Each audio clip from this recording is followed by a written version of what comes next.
100 baixas por dia todos os dias. É o número de soldados russos que são mortos ou feridos. Apenas na direção de Kharkiv, segundo Pavlov Shamshin, porta-voz do Grupo Tático Operacional Local.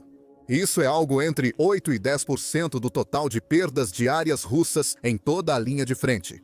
O Ministério da Defesa ucraniano reporta diariamente mais de 1.000 baixas russas, além de inúmeros veículos e equipamentos militares destruídos. Analisemos de perto as perdas russas e a situação nas frentes de batalha, principalmente na região de Kharkiv.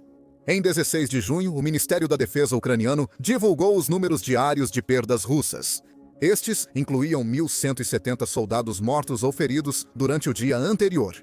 Além da destruição de 3 tanques, 49 sistemas de artilharia, 2 unidades de defesa aérea, 2 veículos blindados de transporte de tropas, 82 veículos ou tanques de combustível e 284 drones. De acordo com seus números, isso eleva as perdas totais russas a impressionantes: 1.037.460 pessoal, 11.025 tanques, 22.995 AFVs, 30.395 sistemas de artilharia, 1.196 sistemas antiaéreos, 55.229 veículos, 46.164 drones táticos. Desde o início da guerra em fevereiro de 2022.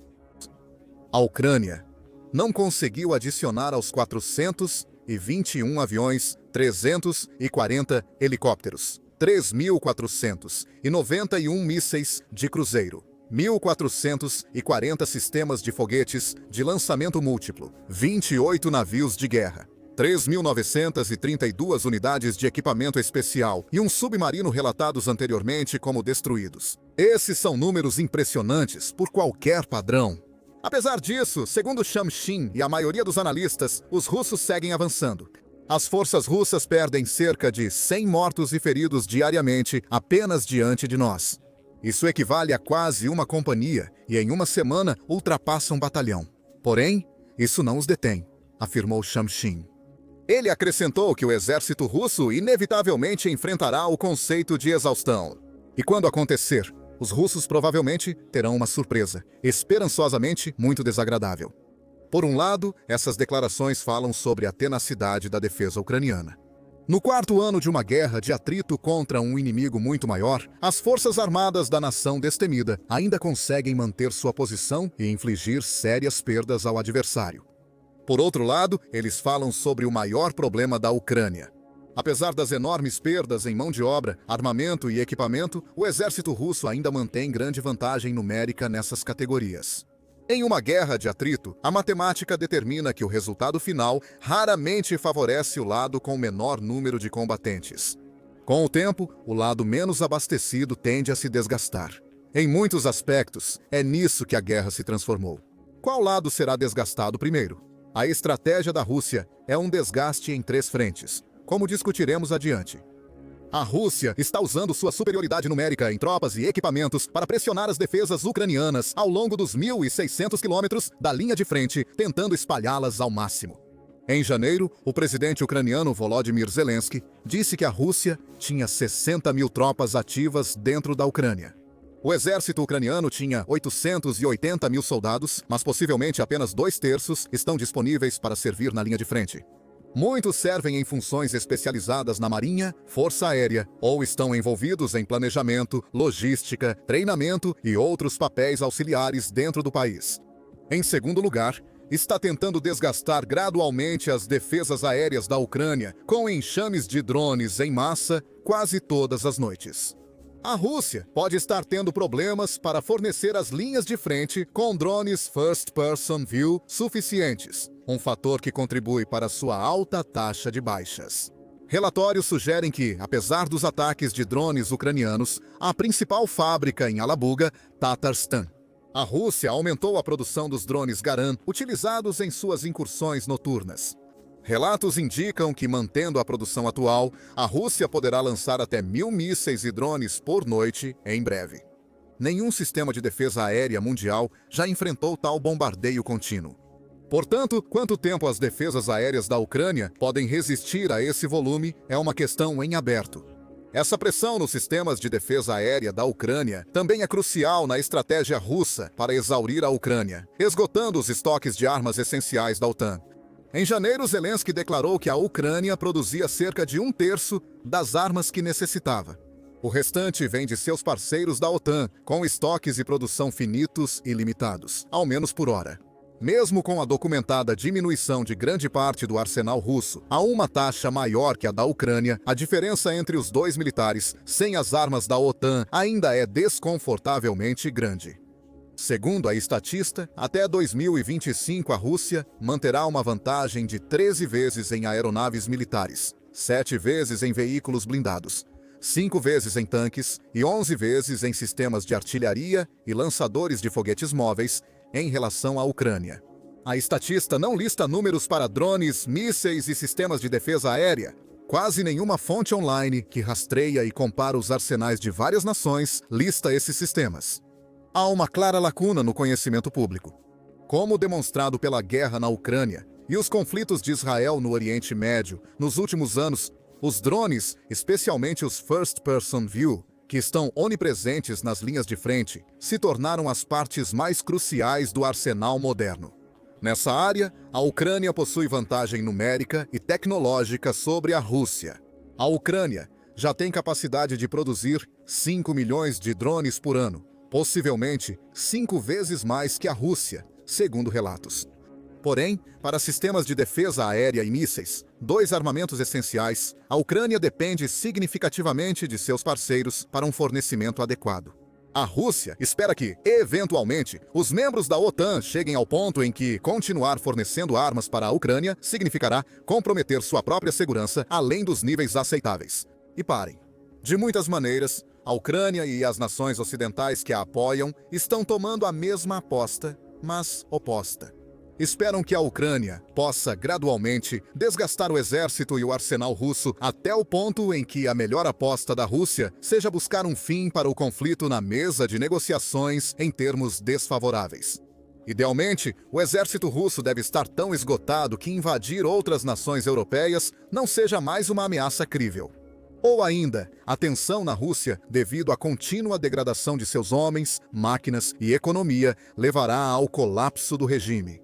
É difícil dizer definitivamente se a estratégia de enfraquecer gradualmente a Rússia está funcionando, pois há argumentos de ambos os lados.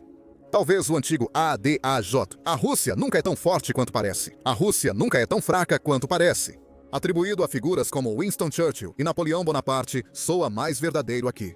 Os números brutos de mão de obra suscitam tanto perguntas quanto respostas.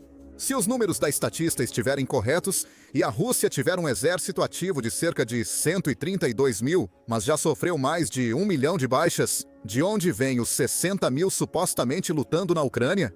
Os números não batem. Uma explicação é que as baixas, que incluem mortos e feridos, são compostas principalmente por soldados feridos, muitos dos quais foram reabilitados e retornaram ao serviço ativo. Com um fluxo constante de 40 a 45 mil novos recrutas por mês, segundo Zelensky, isso será suficiente para manter os números apesar das pesadas perdas. Ou talvez o Ministério da Defesa ucraniano esteja exagerando um pouco. A fonte possivelmente mais precisa sobre as baixas russas vem do Media Zona, um veículo de mídia russa independente e anti-Putin. Juntamente com a edição russa da British Broadcasting Corporation News, eles rastreiam as mortes confirmadas do exército russo usando fontes verificadas e públicas, como posts de familiares em redes sociais, notícias locais e comunicados oficiais de autoridades regionais. Eles também estimam a mortalidade excessiva masculina com base em dados de registro de testamentos, para lidar com as limitações de confiar apenas em mortes relatadas publicamente. Até agora, eles estimam o número de mortes russas na Ucrânia entre 116 mil e 165 mil. Supondo que o total de baixas do Ministério da Defesa ucraniano seja preciso e o limite superior da estimativa dos proprietários da mídia esteja correto. Isso coloca a proporção de feridos para mortos da Rússia em cerca de 6:1, o que é crível. Até a Segunda Guerra Mundial, a proporção média era de cerca de 3:1, com proporções menores, indicando crimes de guerra. Contudo, os progressos na medicina e nas estratégias bélicas diminuíram significativamente as mortes.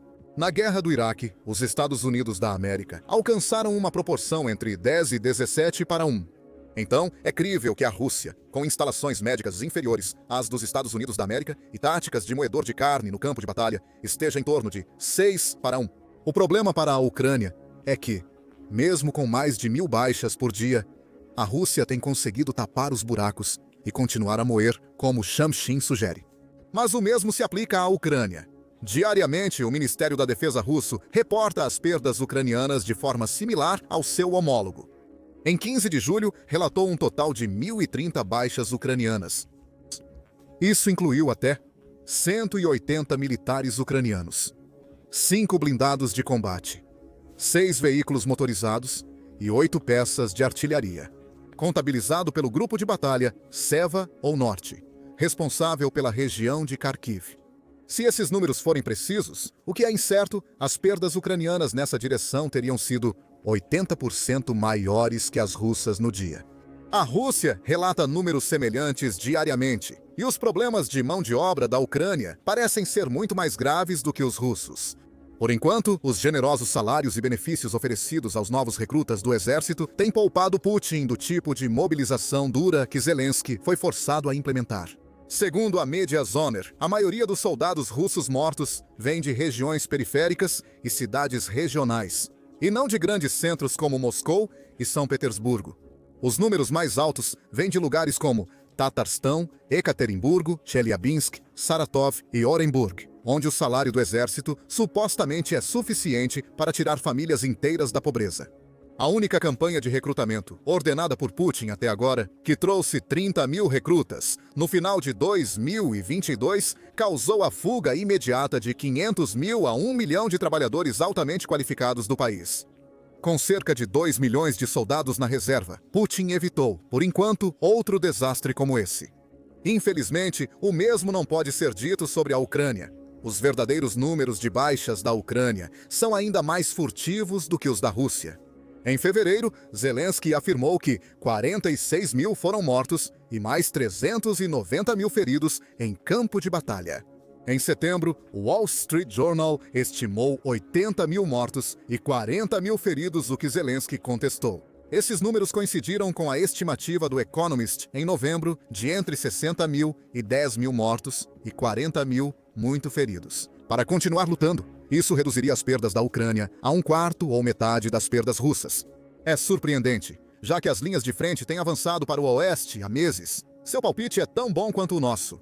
Mas, quaisquer que sejam os números reais, é claro que a Ucrânia está tendo mais dificuldade em substituí-los do que a Rússia.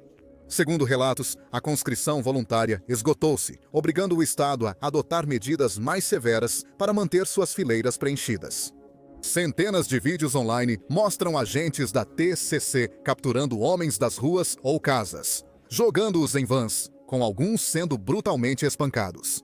A mobilização por meio de ônibus, conhecida como busificação, tornou-se tão polêmica que alguns ucranianos celebraram publicamente os recentes ataques russos aos centros de recrutamento da TCC em várias cidades, para o horror de outros.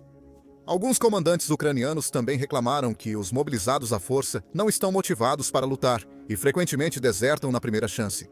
Estima-se que cerca de 20.000 tropas ucranianas tenham desertado, com mais de 10.000 acusados sob a lei de deserção da Ucrânia até o final de 2024. O exército ucraniano enfrenta dificuldades contra uma força russa numericamente superior em todas as frentes e tem mais dificuldade em manter seus números do que a Rússia.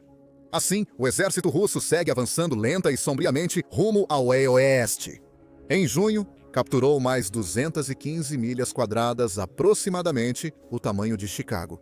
Muitos apontam rapidamente o progresso lento como sinal da fraqueza russa, mas isso não faz jus à qualidade das defesas ucranianas. Inicialmente, os russos estão tentando atravessar algumas das linhas defensivas mais densas e bem construídas já feitas, especialmente em Donetsk. No leste da Ucrânia, há uma pequena vila fortificada pelos ucranianos a cada poucos quilômetros, o que já é ruim o suficiente. Mas entre eles, Há uma miríade de trincheiras, fortalezas, valas antitanque, campos minados e os onipresentes drones First Person View ucranianos que os russos precisam superar. Literalmente, cada campo e linha de árvores tem que ser conquistado com sangue. A cada 2 dias, a Rússia anuncia a captura de uma nova aldeia em algum lugar ao longo da frente. Em 16 de março, o Ministério da Defesa anunciou a captura de Novokatskoye, em Donetsk, confirmada por imagens geolocalizadas. 2 dias antes, anunciaram a captura de Malinovka, em Zaporizhia, e no dia 11, Zelena Yadolina, em Donetsk. As forças russas cercam lentamente, mas de forma constante, a grande cidade de Pokrovsk, que parece ser o principal alvo de sua ofensiva de verão até o momento. O interessante é que, ao contrário de outras cidades capturadas, como Mariupol, Bakhmut e Avdiivka, a Rússia parece estar tentando não devastar Pokrovsk. Eles parecem estar tentando cercar a cidade para cortar o fornecimento logístico e isolar o grande contingente das forças armadas ucranianas dentro dela. As táticas originais da Rússia na guerra envolviam tentar sobrecarregar cidades e vilas com ataques relativamente grandes, usando infantaria coberta por ataques aéreos e artilharia. Porém, após sofrer perdas devastadoras em pessoal e equipamento devido à guerra de drones líder da Ucrânia, eles mudaram de tática. Agora, eles iniciam um ataque a um assentamento com missões praticamente suicidas, envolvendo grupos de 3 ou 4 soldados de infantaria. Avançando em direção às posições ucranianas, sob a cobertura de drones First Person View, o objetivo é atrair fogo e expor as posições da artilharia e operadores de drones ucranianos. Depois disso, eles bombardeiam o assentamento, até virar ruínas com uma combinação de ataques de artilharia, bombas planadoras guiadas por FAB, TOS, um lança-chamas pesados e alguns mísseis de cruzeiro Skanda-M. Por fim, eles avançam com a infantaria sob a cobertura de drones e eliminam o que resta da defesa. É lento, brutal e sangrento. Mas em muitas frentes, devido à superioridade numérica, eles avançam sombriamente. Isso não é o caso em Kharkiv Oblast, onde eles estão enfrentando uma resistência particularmente beligerante e animada. O principal objetivo das forças russas, além de desviar as forças ucranianas dos objetivos em Donetsk, é criar uma zona tampão ao longo da fronteira. O objetivo é dificultar os crescentes ataques de drones ucranianos de longo alcance no interior russo e evitar uma nova invasão semelhante à de Kursk. De acordo com Shamshin, há 15 dias, a Rússia iniciou operações ativas na área de Milova, a nordeste da vila de Velikai Boluk. Eles ultrapassaram a fronteira estadual e tentaram seguir para Ambani, mas foram barrados. Eles mudaram a direção, tentando avançar para a vila de Ketny, mas foram parados. Tentaram esticar nossa defesa, buscando pontos fracos. Se eles acreditarem ter encontrado um ponto fraco, vão concentrar sua infantaria lá para obter sucesso, ele disse. Ele também mencionou que a Rússia atacou, sem sucesso, as posições ucranianas em Zelina 5 vezes. No entanto, a principal ação na região de Kharkiv continua a ser o que resta da cidade de Vovchansk. E aqui, parece que, pelo menos temporariamente, os russos conseguiram ganhar um ponto de apoio no lado ucraniano ocidental do rio, que corta a cidade em 2. Os russos mantiveram a margem leste por meses, mas não avançaram significativamente no lado ocidental em 2 anos. Porém, em 16 de julho, a 57ª Brigada Motorizada da Ucrânia divulgou imagens de seu bombardeio a posições russas na margem oeste. O vídeo mostrou ataques a posições russas bem entrincheiradas, não apenas a grupos de sabotagem e reconhecimento. Isso indica que, talvez agora, os russos tenham alcançado um ponto de onde possam, enfim, tentar expulsar os ucranianos. Não sobrou muito da cidade em pé. Segundo Shamshin, Vovchansk está praticamente dizimada. Não há edifícios intactos em Vovchansk. Os russos seguem bombardeando a cidade com artilharia, sistemas pesados e lançadores de foguetes múltiplos, mas a principal ameaça agora são os drones. Os russos têm um número extraordinário deles, e eles são muito ativos. Apesar de alguns pontos críticos, a defesa ucraniana está resistindo em Kharkiv e em quase toda a frente de batalha. No entanto, há muito tempo, a Ucrânia não obtém avanços significativos na recuperação de seus territórios ocupados pela Rússia. O novo plano da OTAN para comprar armas dos Estados Unidos da América, em grande quantidade para a Ucrânia, pode possibilitar uma nova ofensiva ucraniana. Independente do que ocorrer, você saberá primeiro aqui no Show Militar. Então inscreva-se para não perder nada. Obrigado, como sempre, por assistir.